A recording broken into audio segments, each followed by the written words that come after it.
Good morning, students. So today we will directly move to the balance portion of wave optics. So first of all, we will discuss Young's double slit experiment. Okay, Young's double slit experiment. In the last class we discussed coherent sources, then incoherent sources, need for coherent sources, how to obtain the coherent source. So many things we discussed. Each and everything is important. I am again saying it. Then today, first we will move to the experimental setup for Young's double slit experiment. What all things required to do this experiment? I already told that this experiment was conducted by Thomas Young in 1802, and clearly the wave nature of light is demonstrated here, and also the interference, the study of interference can be clearly viewed through this experiment. We are getting interference pattern on the screen, and how we are getting, what is the type of the pattern, each and everything you have to study in detail along with the derivations also. Okay, so first we will move to the experimental setup. That is, it consists of a source, okay, a source S, and it should send monochromatic light, as I told, single wavelength, monochromatic light. Then there are two slits, S1 and S2. Two slits, S1 and S2. Each is separated by a distance small d. Clear?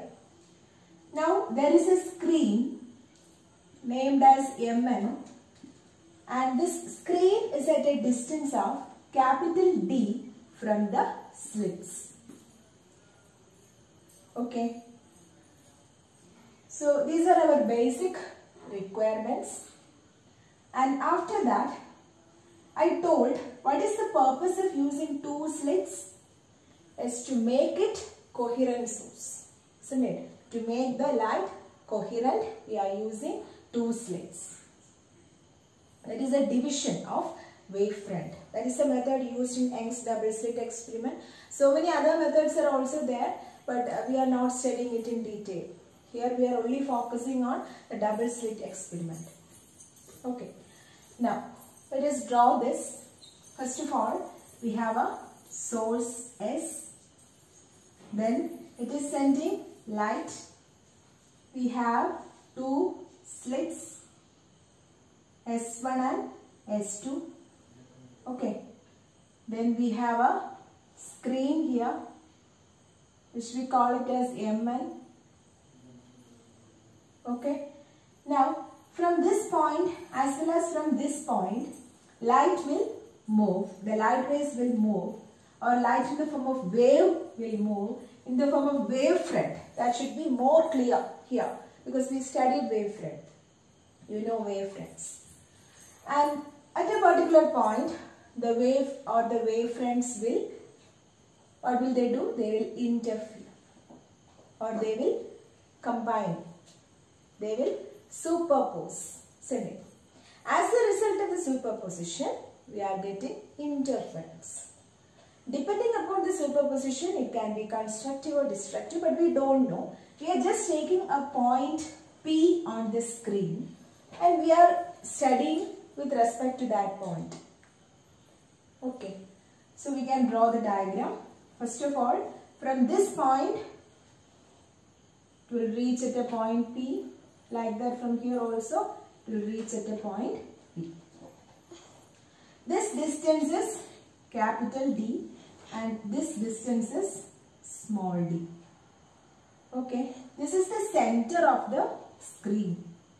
Center of the screen. Now,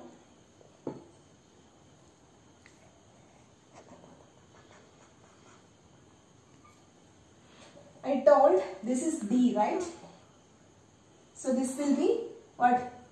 It is D by 2. This is also D by 2. Okay.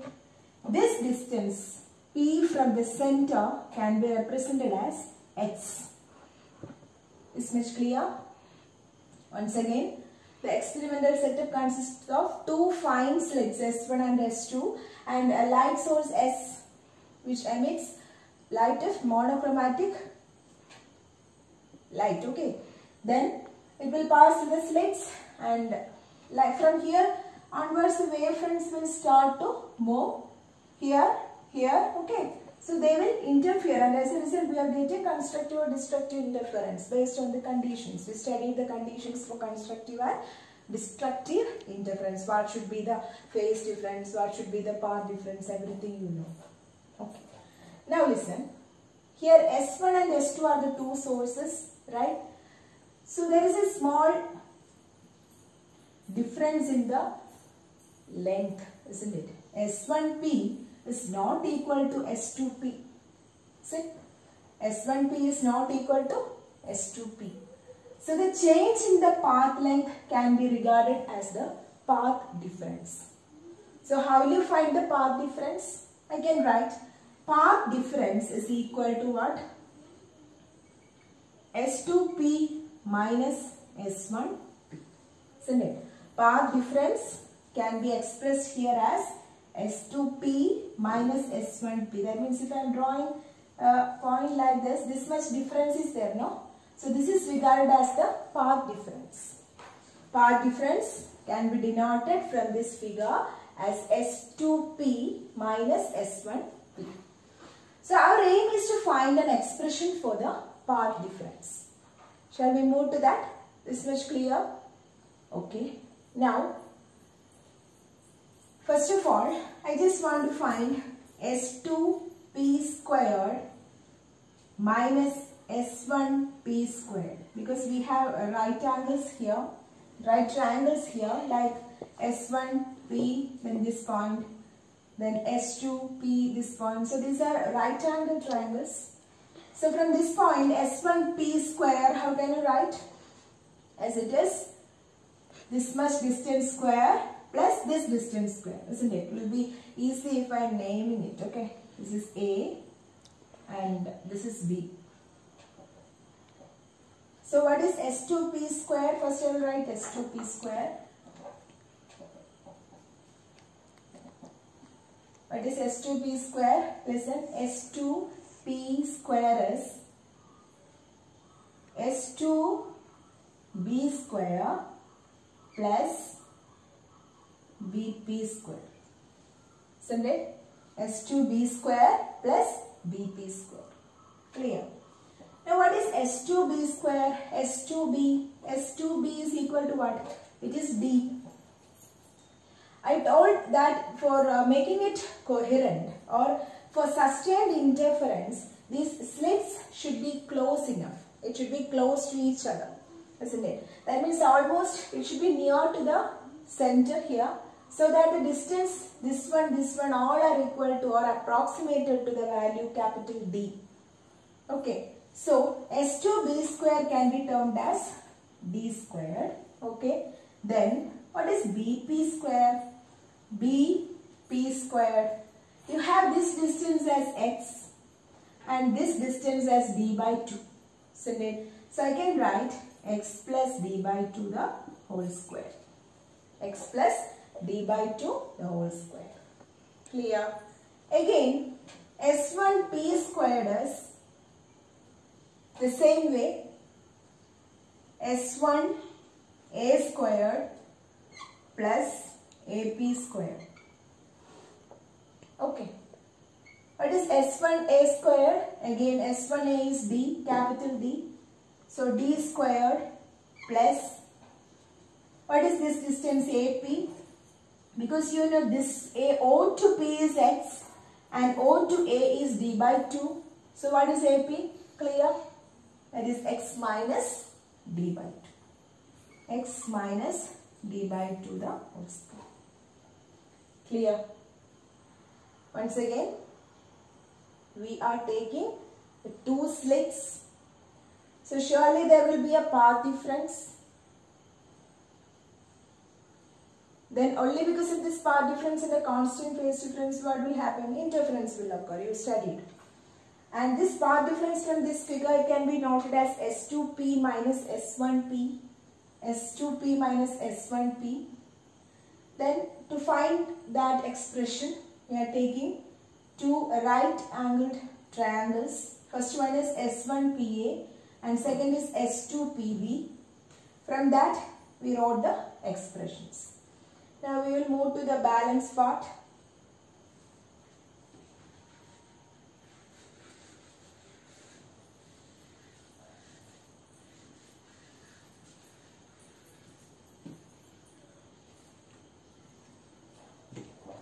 I just am writing S2P squared minus S1P squared is equal to D squared plus X plus D by 2 the whole square minus D squared plus X minus D by 2 the whole square. Clear? So if you are simplifying, you know D square will get cancelled. Remaining is X plus D by 2 the whole square minus X minus D by 2 the whole square.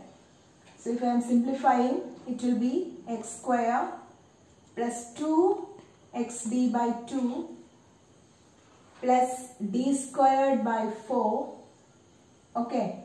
Then again here it is X squared minus 2XD by 2 plus D squared by 4. Clear? Now X squared and minus X squared will get cancelled. D squared by 4 and minus D squared by 4 will get cancelled. So remaining is 2XD and here it is plus 2XD. Isn't it? By 2 is there. Okay. That is 2XD by 2 plus XD by 2. Okay. So what is the answer? It is 2XD. 2XD. Okay. Now listen. This is in the form A squared minus B squared. That is A plus B into A minus B. So I can write S2P minus S1P into S2P plus S1P is equal to 2XD.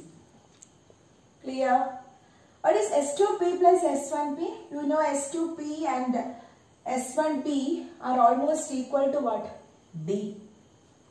Because as it is very much close to each other, it is near to this point. So I am just approximating it to capital D. So S2P minus S1P into D plus D is 2D, isn't it? D plus D, 2D, and which is equal to 2XD by 2D or XD by D. So what is this? This XD by D is actually the expression for what? Path difference. Okay. So we got the expression for path difference.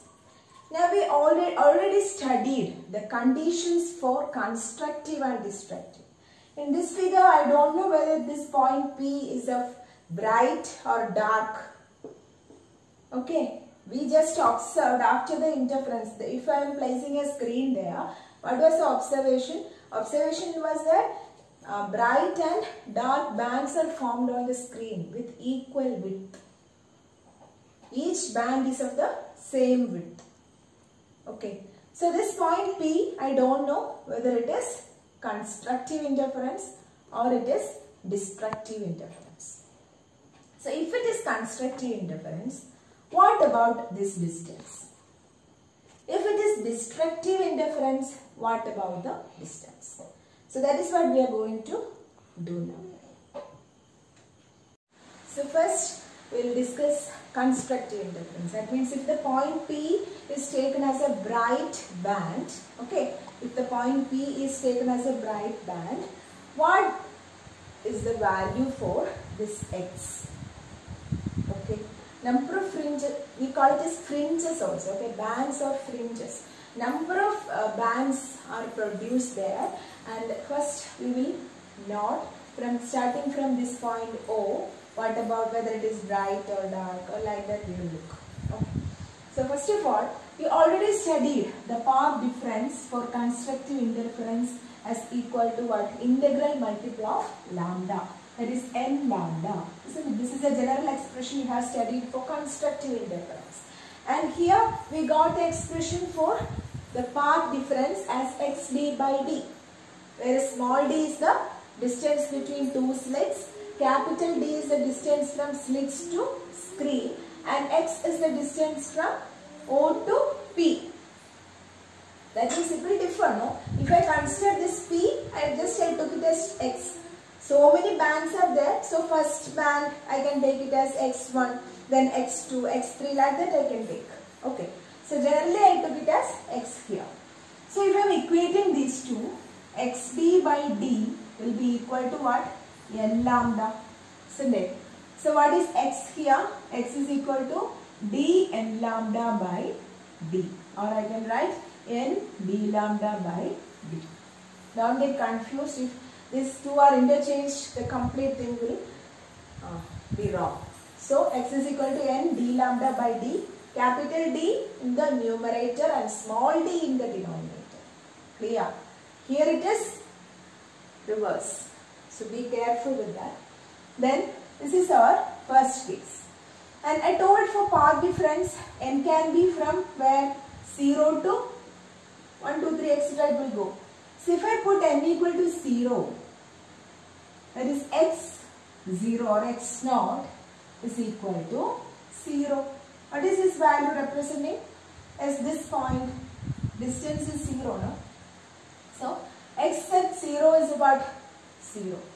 What is this 0 indicative? The path difference is 0. You know, as it is constructive. You will get a central bright band there.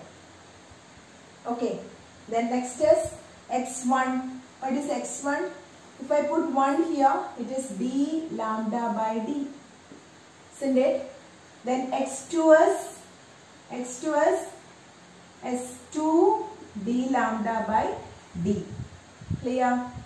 Then x3 again 3 d lambda by d. In this way it will go. So I can write general expression as xn is equal to n d lambda by d.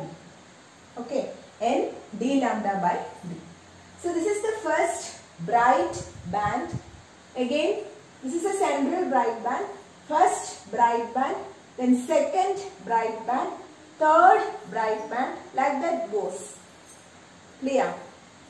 So in this equation, if I am taking the difference between two consecutive bright bands or bright fringes, the difference between two consecutive bright bands or bright fringes, how can I write? If I am taking x2 minus x1, what is the value? 2 d lambda by d minus d lambda by d, which is equal to d lambda by d. Okay. If I am taking x3 minus x2, again 3 minus 2, 1, that is d lambda by d. So any values, consecutive values if I am taking, you will get the same answer. So what does it mean? That is this distance, no? The difference between the two bright fringes is always same, which means that the width is same. Each band is of the same width. That is why you are getting the same value d lambda by d. Understood? So this is the case for constructive interference. For constructive interference already you studied the expressions for phase difference in terms of S pi as well as path difference in terms of lambda. So path difference general expression is n lambda. Here you derive an expression from the figure, that is xd by d. So you are equating these two and substituting the values starting from n equal to 0, 1, 2, 3, etc. And you can take the difference between two consecutive bright bands so that you will get the same value. Whatever values you are taking, you will get the difference as same. That means as the width is same. Clear? Then we are moving to destructive interference. Again the path difference, we got this xd by d, and the general expression for destructive interference is, what is that? 2 n minus 1 into lambda by 2. Isn't it? 2 n minus 1 lambda by 2. So this must be equal to what? xd by d. Clear? So what is x? X equal to 2n minus 1 d lambda by 2. Clear? 2n minus 1 d lambda by 2d. Now here, if I put x equals 1, no, x equals 1, already you got that this one is bright band, central one is bright band. So x1 indicates first dark band. Okay, so x1 is equal to, if I am putting 1 here, 2 into 1 minus 1, 1 d lambda by 2d. Clear? Again x2, what is that x2? x2 equal to n equals 2, which will give you 3 d lambda by 2d. Okay, then x3 is 2 into 3 is 6 minus 1, 5 d lambda by 2d. Okay, so these are the values for what? The distance from this center to each point. That values for dark bands. This is the first dark band, second one, third one, like that it goes. So if you are taking the difference between two consecutive dark fringes or dark bands, what's the value? This x2 minus x1 will give you 3 d lambda by 2d minus d lambda by 2d. What is the answer? 3 minus 1, 2. That is 2 d lambda by 2d will give you d lambda by d. Clear? Again, x3 minus x2, x3 minus x2, 5 minus 3, the other terms are same, 5 minus 3 is 2, 2 and the 2 will get cancelled. So again the answer is d lambda by d. So you just compare this one. If it is for constructive or destructive, the difference between two consecutive bright or two consecutive dark fringes are always the same. Okay, so distance between two bright fringes or the distance between two dark fringes remain the same. And what is that value? This value is called d lambda by d. Okay, and this is known by one term, that is fringe width.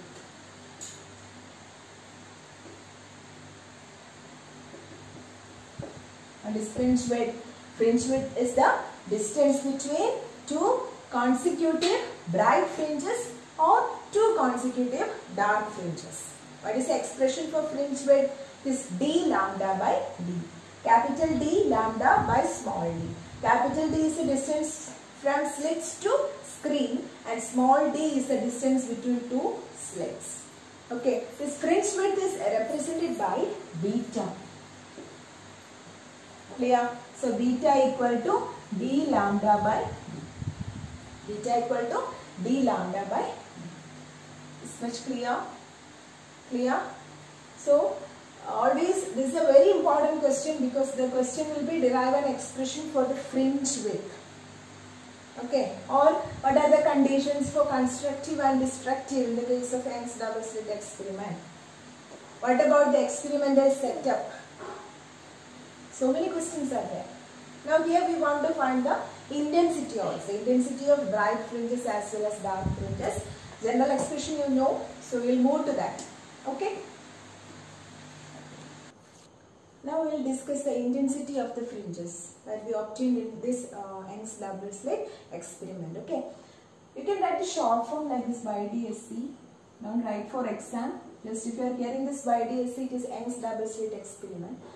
So intensity of fringes, intensity you have the expression that is I1 plus I2 plus 2 root I1 I2 cos phi, isn't it? And for constructive interference, what is the value for cos phi? Cos phi must be equal to 1, isn't it? Cos phi must be equal to 1 and phi you know, phi equal to 2 and pi. Clear? So here I equal to I1 plus I2 plus 2 root I1 I2. This way we will get the expression if I am putting cos phi equals 1. So here in YDS here in Young's double slit experiment, the intensity is same. Okay, intensity is same. So this I1 is equal to what? I2.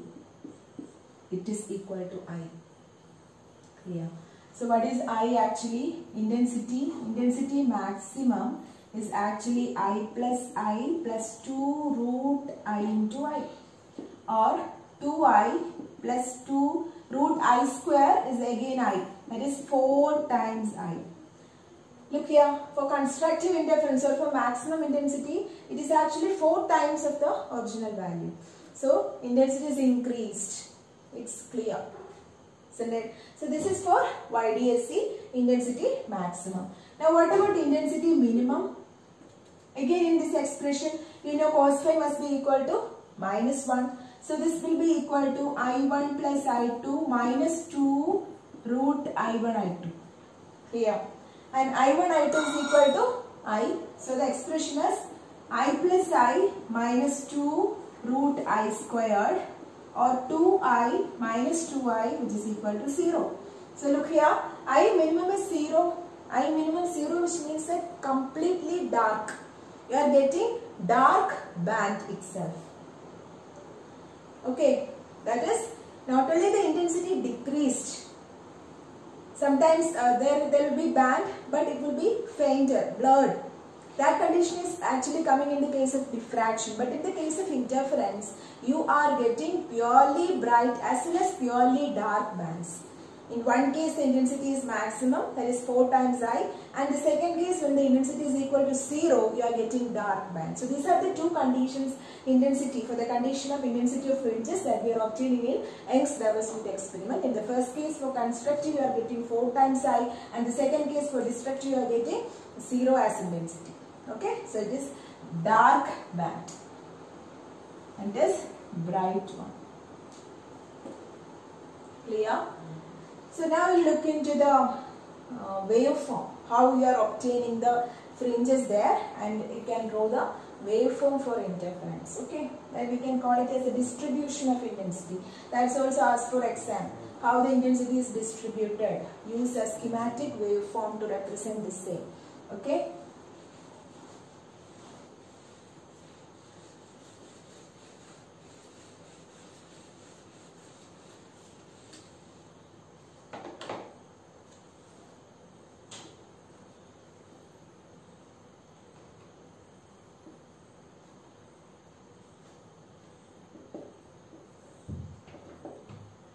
Distribution of intensity. Here the diagram will be like this.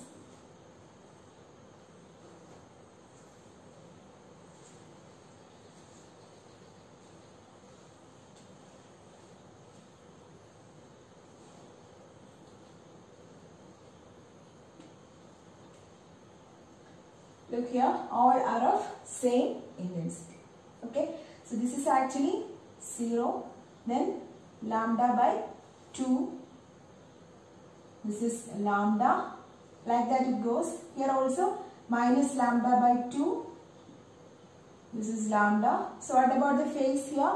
For lambda by 2, what is the phase? It is pi, and this is 2 pi. Here it is minus pi, minus 2 pi, like that it goes. Clear? So this is the distribution diagram for intensity. Understand? In the case of interference pattern. Okay. Now, there is a relation between intensity and amplitude that you know, that is I1 by I2, which is equal to A squared by B squared. And this relation is normally asked for your problem, numericals. And one more thing you have to study here. This one, if it is compared with the width of the slits, okay, width of the slits, you can write that also.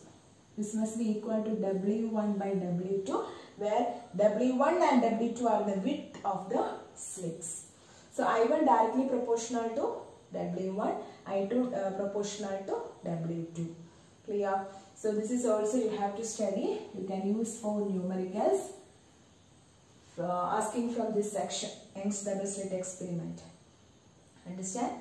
So this is all about this experiment. Each and everything is important. Once again, the experimental setup, then the conditions for constructive and destructive interference, deducing the expression for fringe width. Fringe width is the distance between two consecutive bright fringes or two consecutive dark fringes represented by the term beta.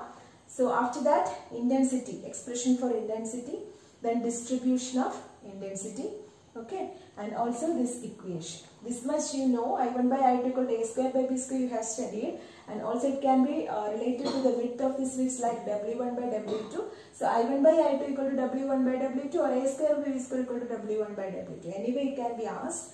So study that also. Okay. So I hope today's class is clear for you, and go through each topic, write it and study. So have a nice day and thank you.